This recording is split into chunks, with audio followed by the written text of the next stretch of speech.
بسم اللہ الرحمن الرحیم۔ السلام علیکم ورحمۃ اللہ وبرکاتہ۔ ہم جان رہے تھے کہ جب کفار قریش کی نہ دھمکی کام آئی اور نہ سودے بازی تو پھر انہوں نے کیا کیا؟ تو معزز سامعین، پھر انہوں نے خود رسول اللہ صلی اللہ علیہ وسلم پر دست درازی شروع کر دی اور مسلمانوں پر جو سختیاں وہ پہلے سے کرتے آ رہے تھے ان میں مزید اضافہ کر دیا۔ چونکہ رسول اللہ صلی اللہ علیہ وسلم عزت و احترام کا بلند مقام رکھتے تھے، اس لیے آپ صلی اللہ علیہ وسلم پر دست درازی کی جرت صرف بڑے افراد اور سرداروں نے کی، چھوٹے اور عام لوگوں کو یہ جرت نہ ہو سکی۔ آپ صلی اللہ علیہ وسلم کو گھر کے اندر جو لوگ تکلیف دیتے تھے ان کے نام ہیں ابو لہب، حکم بن ابی العاص بن امیہ، عقبہ بن ابی معیط، عدی بن حمرہ ثقفی، ابن الازدہ حضلی۔ یہ سب آپ صلی اللہ علیہ وسلم کے پڑوسی تھے۔ جب آپ صلی اللہ علیہ وسلم نماز پڑھنے کھڑے ہوتے تو ان میں سے کوئی شخص بکری کی غلاظت بڑی اوجڑی اٹھا کر آپ صلی اللہ علیہ وسلم پر پھینک دیتا، اور جب ہانڈی چولہے پر چڑھی ہوتی تو اس ہانڈی میں پھینک دیتا۔ آپ صلی اللہ علیہ وسلم جواب میں صرف اتنا کرتے کہ اسے لکڑی پر اٹھا کر لاتے اور دروازے پر کھڑے ہو کر کہتے، اے بنو عبد مناف، یہ کیسا پڑوس ہے؟ پھر اسے پھینک دیتے۔ امیہ بن خلف جب آپ صلی اللہ علیہ وسلم کو دیکھتا تو طعنے دیتا، آنکھیں مار کر اشارے کرتا اور لوگوں کو ابھارتا۔ اسی طرح اس کا بھائی ابی بن خلف دھمکیاں دیتا ہوا کہتا، اے محمد، میرے پاس عود نامی گھوڑا ہے جسے روزانہ 3 صاع خوراک کھلاتا ہوں، اسی پر سوار ہو کر نعوذ باللہ تجھے قتل کروں گا۔ پھر آخر آپ صلی اللہ علیہ وسلم نے ایک بار فرمایا، بلکہ انشاءاللہ میں تجھے قتل کروں گا۔ اور ایسا ہی ہوا کہ احد میں آپ صلی اللہ علیہ وسلم ہی نے اسے قتل کیا۔ ایک روز یہی ابی بن خلف ایک پوسیدہ ہڈی لایا اور اسے توڑ کر رسول اللہ صلی اللہ علیہ وسلم کے چہرے کی طرف پھینک دی، معاذ اللہ۔ ایک بار عقبہ بن ابی معیط نے نبی صلی اللہ علیہ وسلم کے پاس بیٹھ کر کچھ سنا۔ یہ بات اس کے دوست ابی بن خلف کو معلوم ہوئی تو اس نے غصہ کیا اور کہا، جاؤ نبی صلی اللہ علیہ وسلم کے چہرے پر نعوذ باللہ تھوک کر آؤ۔ اس بدبخت نے ایسا ہی کیا۔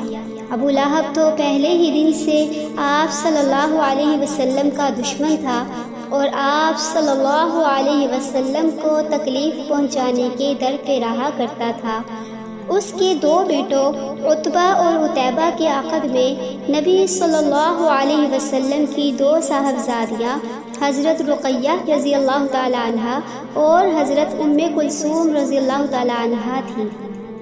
ابو لہب نے دونوں بیٹوں سے کہا، اگر تم نے محمد کی بیٹیوں کو طلاق نہ دی تو میرا تمہارا آمنا سامنا حرام ہے۔ اس کی بیوی نے بھی کہا کہ انہیں طلاق دے دو کیونکہ وہ بددین ہو گئی ہیں، چنانچہ انہوں نے طلاق دے دی۔ ابو لہب کی بیوی ام جمیل عروہ بنت حرب بھی رسول اللہ صلی اللہ علیہ وسلم کی کٹر دشمن تھی۔ وہ کانٹے دار ڈالیاں لا کر رات کو آپ صلی اللہ علیہ وسلم کے راستے میں ڈال دیتی کہ آپ صلی اللہ علیہ وسلم اور آپ صلی اللہ علیہ وسلم کے ساتھی زخمی ہو جائیں۔ اسے سورۃ لہب نازل ہونے کا پتہ چلا تو ہتھیلی میں پتھر لے کر رسول اللہ صلی اللہ علیہ وسلم کی تلاش میں نکلی۔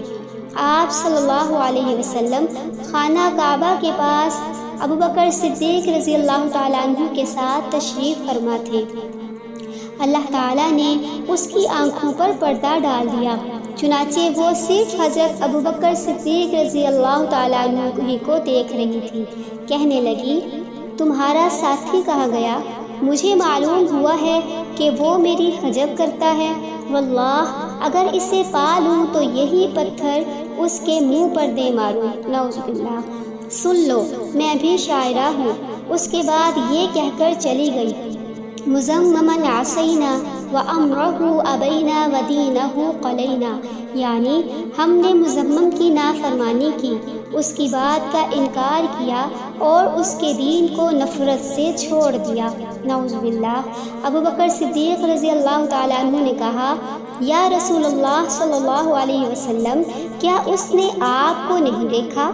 آپ صلی اللہ علیہ وسلم نے فرمایا، ما رأیتنی، وہ مجھے نہیں دیکھ سکی، لقد اخذ اللہ ببصرها، اس لیے کہ اللہ تعالیٰ نے اس کی نگاہ پکڑ لی تھی۔ قریش نے نبی صلی اللہ علیہ وسلم کو گالی دینے اور برا بھلا کہنے کا ایک طریقہ یہ بھی ایجاد کر رکھا تھا کہ وہ آپ صلی اللہ علیہ وسلم کو محمد کی بجائے مزمم کہتے تھے، معاذ اللہ، جس کے معنی محمد کے بالکل الٹ ہیں۔ لفظ محمد کے معنی ہے وہ شخص جس کی خوب تعریف کی گئی ہو، اور لفظ مزمم کے معنی ہے وہ شخص جس کی خوب برائی کی گئی ہو، لیکن اللہ تعالیٰ نے اسے آپ صلی اللہ علیہ وسلم سے یوں پھیر دیا کہ وہ مزمم نامی آدمی کو گالی دیتے تھے، جبکہ آپ صلی اللہ علیہ وسلم کا نام تو محمد تھا۔ اخنس بن شریق ثقفی بھی رسول اللہ صلی اللہ علیہ وسلم پر زیادتیاں کرتا تھا۔ اسی سلسلے کو آگے کچھ اور چھوٹے چھوٹے واقعات کے ساتھ اگلی قسط میں بیان کیا جائے گا۔